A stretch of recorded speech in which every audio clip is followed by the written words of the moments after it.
dari kelompok XYZ di kelas PBOE akan mendemokan tentang final project kami, yaitu membuat game sederhana berbasis Gumi yang bertemakan tentang Break the Break, yang kami dapatkan referensinya dari sebuah website yaitu Zcode. Sebelumnya, perkenalkan dulu dari anggota tim kelompok kami. Perkenalkan, nama saya Desti Kurniasari, NRP 0035. Saya Muhammad Fadrik Isulhak, NRP 0023. Saya Iwan Dwi Prakoso, NRP 229. Dan dalam video presentasi kami nanti akan terbagi menjadi tiga. Yang pertama mengenai pendemoan bagaimana jalannya program kami. Yang kedua, tugas dari setiap anggota kelompok masing-masing. Dan yang ketiga adalah insight pada GitHub. Bisa dimulai untuk bagian yang pertama, yaitu penjelasan program kami. Baik. Untuk penjelasan program, kami akan mendemokan, permainan akan dimainkan oleh Iwan, dan saya akan membantu untuk menjelaskan tentang fitur-fitur yang ada di program ini.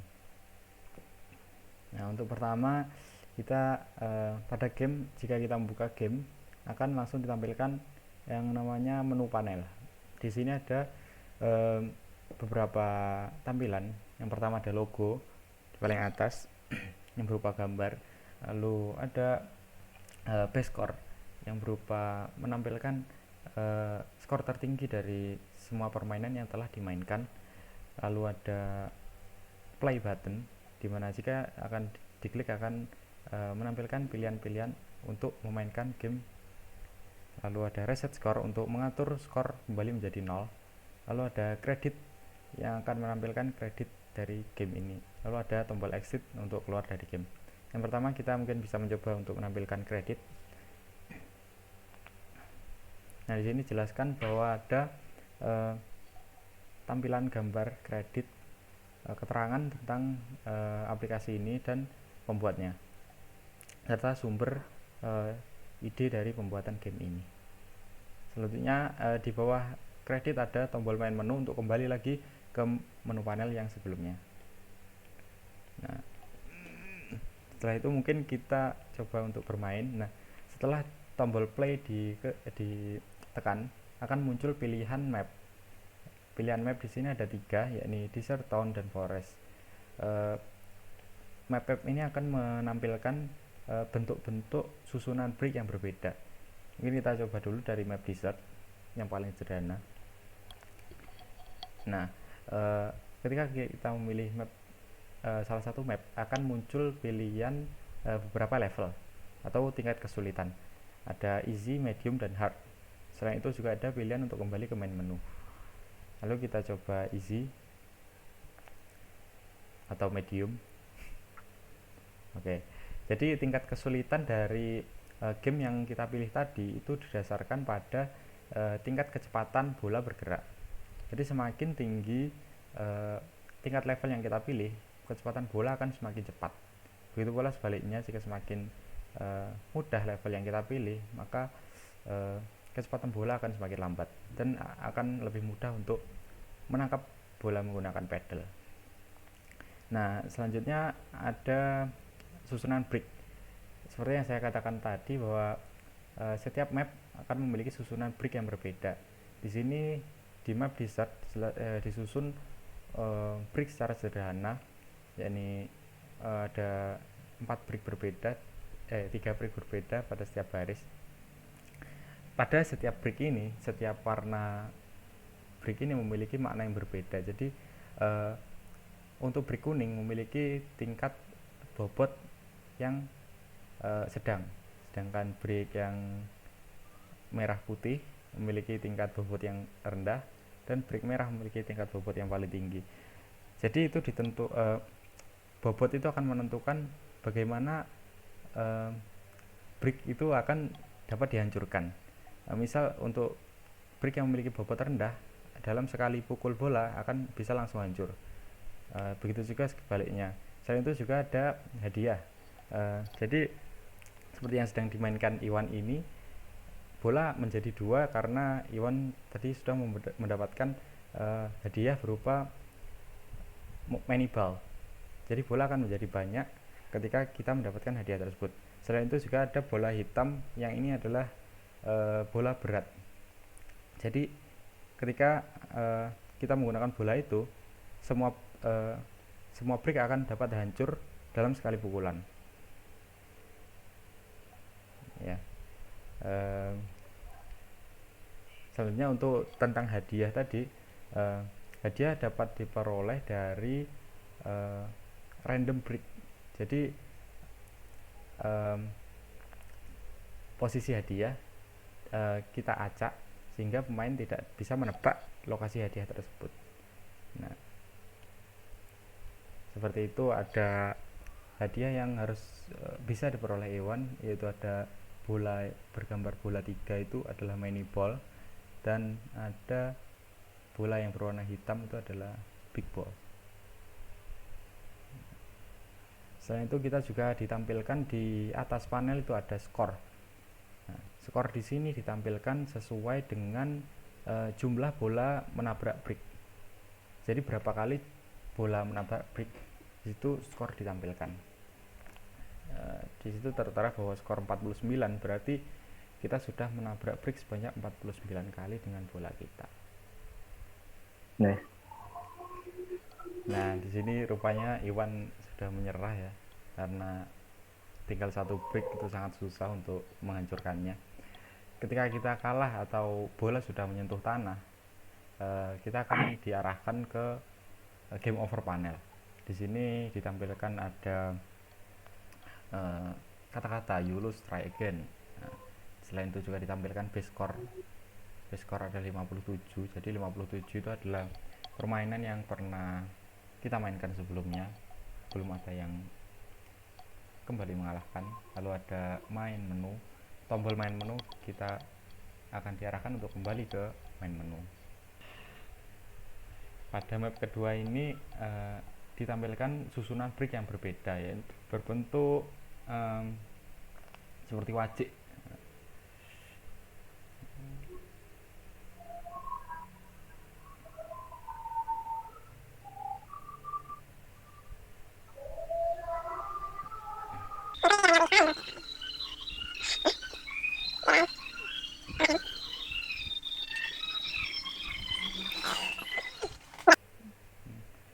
Jadi untuk map ketiga ini ditampilkan juga susunan brick yang berbeda. Rupanya Iwan sudah kalah.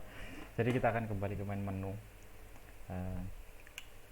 Setelah itu kita dapat, oh iya, kita belum mencoba fitur reset score.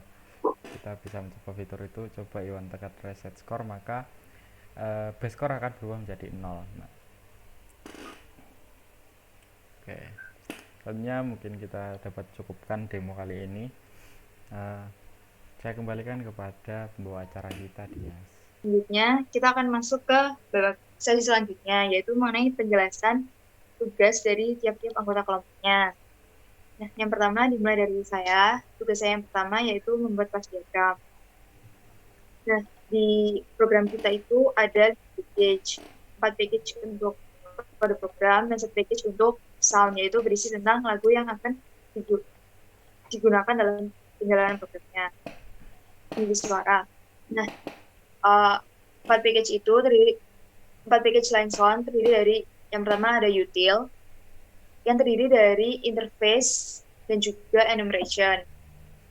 Selanjutnya ada package controller, yang dia memiliki kelas controller yang berfungsi sebagai main dari program tersebut. Selanjutnya ada package model yang berisi dari kode program dari gamenya, seperti ball, bridge, pedal, sprite, dan juga penyimpanan skornya. Selanjutnya ada package view. Nah, di sini ini berhubungannya sama panel-panel yang ada, dari credit panel, menu panel, game over panel, map panel, difficulty panel, dan game panel, seperti itu. Tugas saya selanjutnya yaitu membuat icon dalam game. Nah, seperti dalam permainan tadi kan ada seperti bridge, goal, kredit. Tugas saya yaitu membuat itu icon dari bridge, pedal, kredit seperti itu. Terima kasih. Jadi selanjutnya saya Erik. Di sini saya akan menjelaskan peran saya dalam proyek ini, bagian-bagian apa yang saya kerjakan. Yang pertama, secara umum saya mendapat bagian untuk membuat panel-panel pada setiap bagian game. Misalnya adalah menu panel, kredit panel, map panel, difficulty panel, game panel, game over panel, dan sebagainya. Jadi di sini saya mengatur bagaimana objek-objek dalam game disusun pada sebuah window sehingga objek-objek tersebut dapat tertata secara rapi. Yang pertama adalah menu panel. Di sini ditampilkan beberapa button, yakni play button, lalu ada reset score, lalu ada credit button, dan ada tombol exit. Untuk setiap button-button ini saya buat menggunakan sebuah kelas yang bernama myButton. Jadi untuk setiap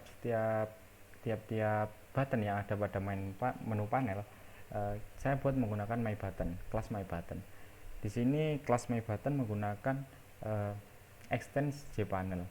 Jadi bentuk dari myButton adalah jpanel yang dibuat berukuran 150 x 46.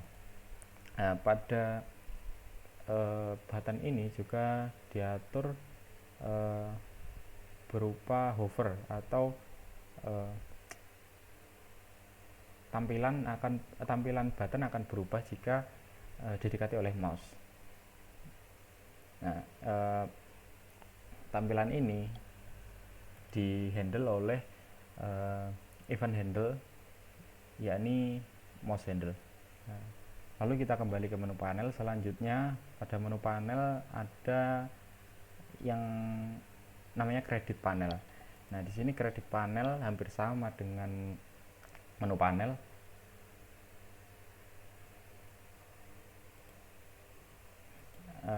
Di sini credit panel hampir sama dengan menu panel, bahkan lebih sederhana karena di credit panel ini kita hanya menampilkan gambar yang sudah dibuat oleh Dias, sehingga kita tinggal menampilkan gambar tersebut pada sebuah panel jpanel.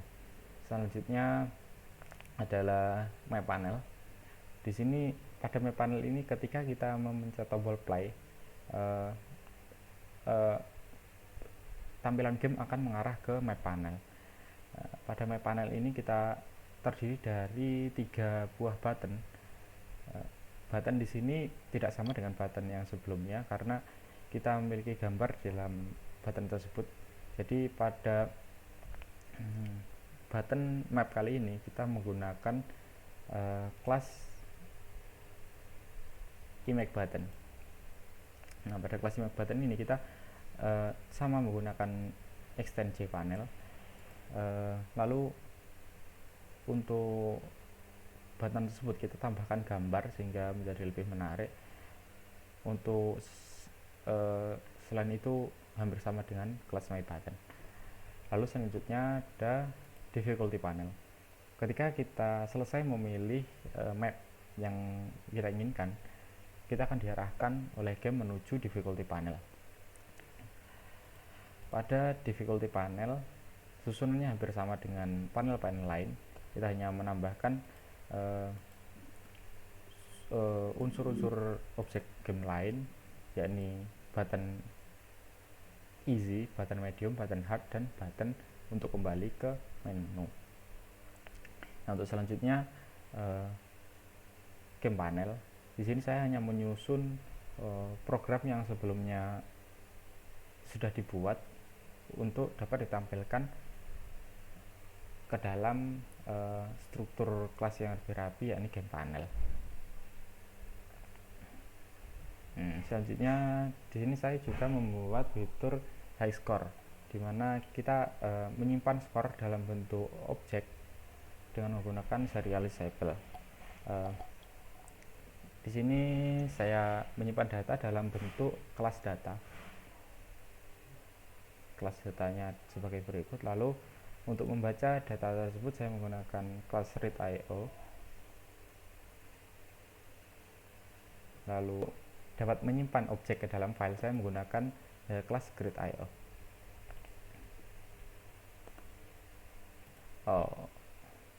Untuk selanjutnya, ketika kita sudah kalah ataupun menang dalam permainan, kita akan diarahkan oleh game kepada yang namanya game over panel dan juga extend cpanel. Jadi pada game over panel ini ditampilkan tulisan bahwa kita menang atau kita kalah. Lalu kita akan disediakan dua tombol, yakni kembali ke main menu atau kita exit. Ya, jadi sekian peran saya dalam mengerjakan project pada final project kali ini. Terima kasih.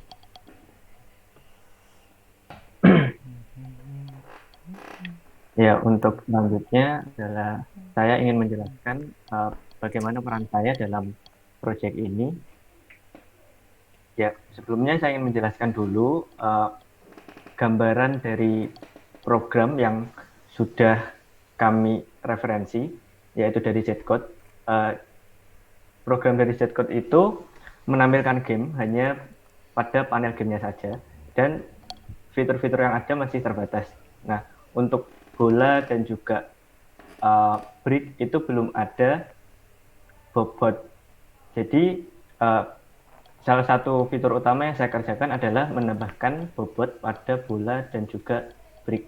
Jadi ketika dalam sebuah map itu ada brick yang bobotnya bermacam-macam. Jadi mungkin ada brick yang sekali pukul langsung hancur dan harus 2 kali pukul baru hancur.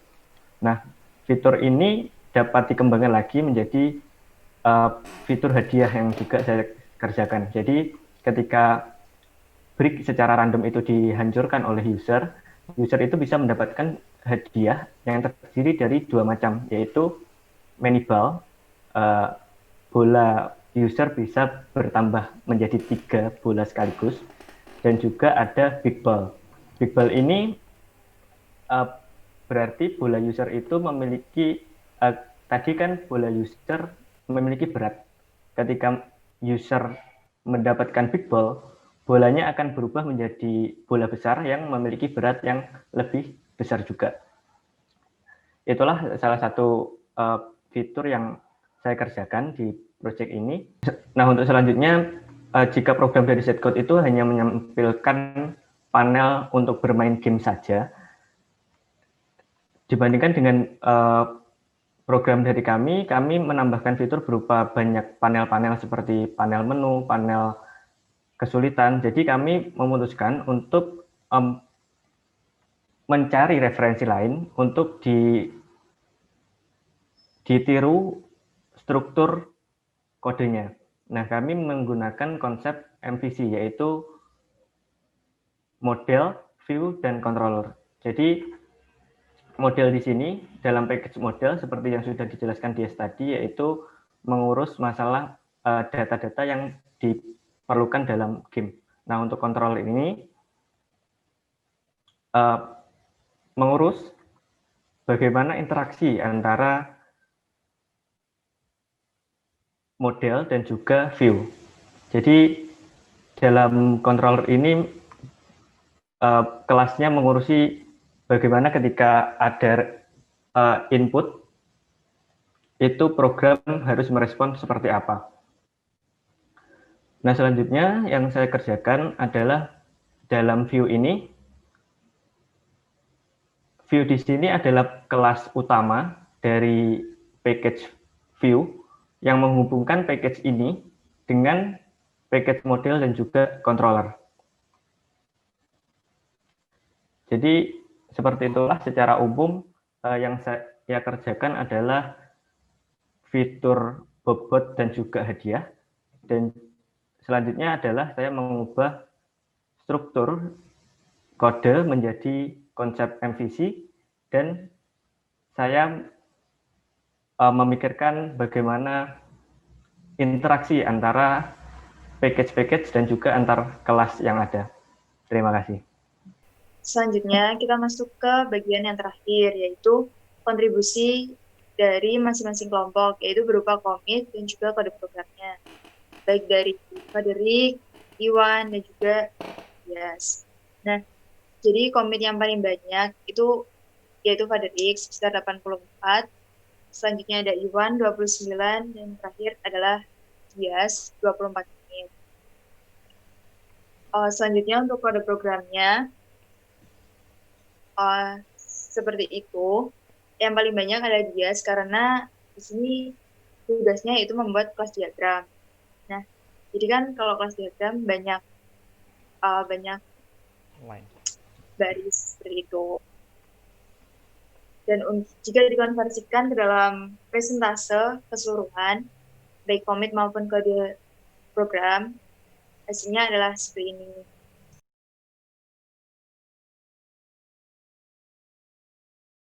Sekian demo dan juga penjelasan dari kelompok kami. Semoga apa yang kami kerjakan bermanfaat bagi diri kami dan juga untuk semua orang. Jika ada kesalahan, mohon maaf. Terima kasih. Wassalamualaikum warahmatullahi wabarakatuh.